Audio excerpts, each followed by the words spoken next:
Dans ce film, nous discuterons des différentes positions des pays en développement et pays développés, des différentes façons de mesurer la responsabilité en termes de changement climatique et les financements possibles pour lutter contre le changement climatique. En 1992, la Convention cadre des Nations Unies sur les changements climatiques a établi une distinction entre les pays développés et les pays en développement. À l'époque, il était convenu que les pays développés apporteraient une aide financière et technologique aux pays en développement en vue de la lutte contre le changement climatique. Au fil des ans, la situation économique des pays a changé. Certains pays en développement ont amélioré leur revenu national. Aujourd'hui, quelques-uns d'entre eux ont même un revenu supérieur à certains pays développés donateurs. Les actuelles négociations des Nations Unies se réfèrent toujours à l'accord de 1992 et à la classification des pays de l'époque. Pour ce qui est du financement, la question est de savoir si de nouvelles dispositions sont nécessaires, si les pays en développement plus riches et à fort revenu doivent apporter une contribution plus importante. Une première possibilité serait de permettre aux pays en développement plus prospères de passer au statut de pays développé et d'assumer les obligations incombant à un pays développé. Une autre possibilité consisterait à mettre en place une troisième catégorie avec ses propres responsabilités entre la catégorie pays développés et la catégorie pays en développement. En réalité, même sans ces mesures, de nombreux pays en développement commencent déjà à mettre en place des mesures climatiques à l'échelle nationale et certaines donnent également des fonds aux pays plus pauvres pour lutter contre le changement climatique. En ce qui concerne le changement climatique, la question de la contribution équitable fait toujours l'objet de controverses et est associée aux émissions passées comme des émissions présentes.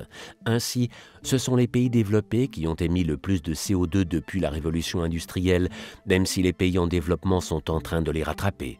Alors que les émissions de nombreux pays développés ont commencé à baisser, celles de nombreuses économies émergentes ont augmenté rapidement. Il existe donc plusieurs réponses possibles à la question de la responsabilité. Parce que leurs économies connaissent une croissance rapide, les pays en développement devront faire des efforts importants pour réduire leurs émissions. On estime à 760 milliards par an le surcoût nécessaire dans des secteurs comme le transport ou l'énergie. Lors de la conférence de Copenhague de 2009, les pays développés ont promis 100 milliards de dollars en 2020 afin d'aider les pays en développement à réduire leurs émissions de carbone.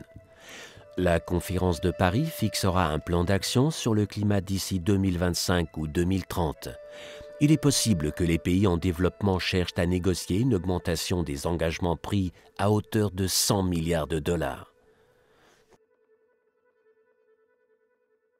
En 2009, la CCNUCC a mis en place le Fonds vert pour le climat qui est destiné à apporter un soutien financier aux mesures d'adaptation et d'atténuation des conséquences du réchauffement climatique. Ce fonds figure parmi les principaux mécanismes de répartition des fonds d'aide sur le climat alloués pour des pays développés à des pays en développement. Bien que les plus importantes contributions au fonds proviennent des pays développés, certains pays en développement y ont également contribué. Le fonds lui-même ne s'adresse pas seulement aux États-nations. Toute entité régionale ou sous-nationale telle que les investisseurs, les villes et les ONG d'un pays en développement peuvent demander un financement.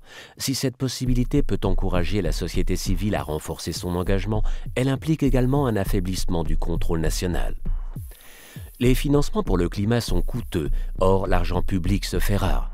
Pour résoudre ce dilemme, certains proposent d'impliquer le secteur privé. Si les investisseurs privés tels que les fonds de pension et les banques transfèrent simplement une part de leur capital dans des projets à faible teneur en carbone, le système mondial de financement climatique s'en verrait complètement bouleversé. Pour attirer les investissements, les gouvernements peuvent mettre en place un cadre politique adéquat, accompagné de programmes d'incitation et réduire les risques en investissant en partenariat avec le secteur privé.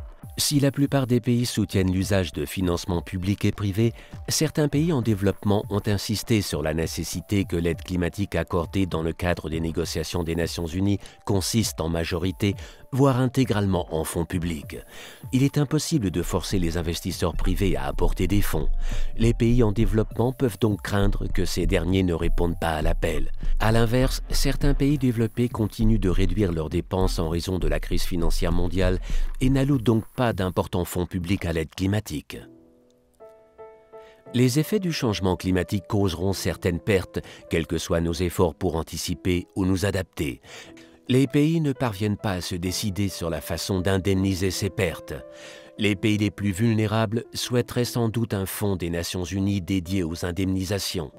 Certains pays développés pourraient par prudence refuser d'assumer une responsabilité légale pour les dommages liés au climat au cas où cela ouvrirait la voie à des poursuites judiciaires coûteuses. Pour des raisons similaires, les pays riches risquent de ne pas être favorables au projet d'une Cour internationale en charge du règlement des pertes liées aux dommages climatiques. À défaut, les gouvernements, entreprises et individus pourraient contracter une assurance privée. Pour l'instant, ce type d'assurance ne couvre qu'une part très réduite des pertes dues aux catastrophes naturelles. De nombreuses améliorations sont donc possibles. En tout cas, sans assurance, ce sont inévitablement les gouvernements et les contribuables qui finissent par payer la note.